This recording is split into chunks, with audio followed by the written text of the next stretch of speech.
Hey folks, it's Deepak Verma with Advanta Living again. We spoke last time about the pre-qualification, then finding the house, and then the inspection phase.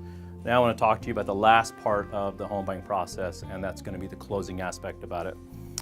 So the inspection's done, the seller's going to come back and make the repairs. You're happy with the amount of repairs that the seller's going to make. So the next process then is going to be your lender is going to go ahead and send out an appraiser to come to the house, and they're going to appraise that house. And what the appraiser does is they use a specific formula to calculate what's the fair market value of the house. And the way they do that is they go ahead and they look at homes that have sold in your neighborhood that are similar in size, similar number of rooms, and similar in condition. And then they come up with a value of what they think your house is worth. The reason why they do that is the bank and you as a buyer want that, because that's really going to have a neutral third party that's going to say, hey, your house is worth X amount. If you're paying X plus one, maybe more than what that amount is, you want to know that.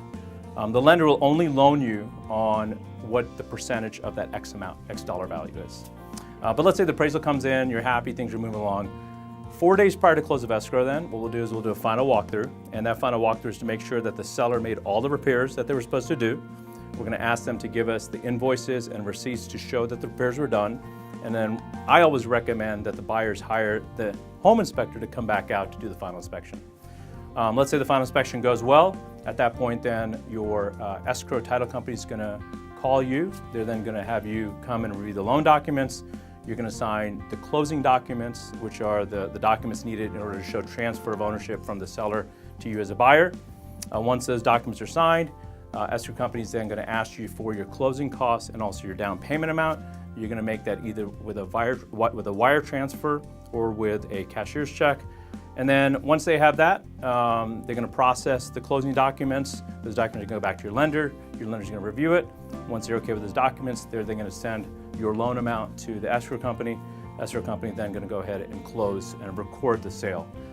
In Arizona, the closing is after the sale is recorded with the county recorder's office. Once that's recorded, at that point, then you are now the proud owner of a new home. And I would say that's a great time to be. I love that aspect of the house. At that point, we'll go ahead and sit down. I'll give you keys, and we'll celebrate your new house. Anyway, so I've just gone over the 4 phases of buying a house in Arizona. That's the pre-qualification, that's the finding the house, the inspection, and now the closing. If you have any questions, give us a call. Again, this is Deepak Verma with Advanta Living. You can reach us at 602-889-8087, or of course on the web at advantaliving.com. Thanks for your time, and give us a call.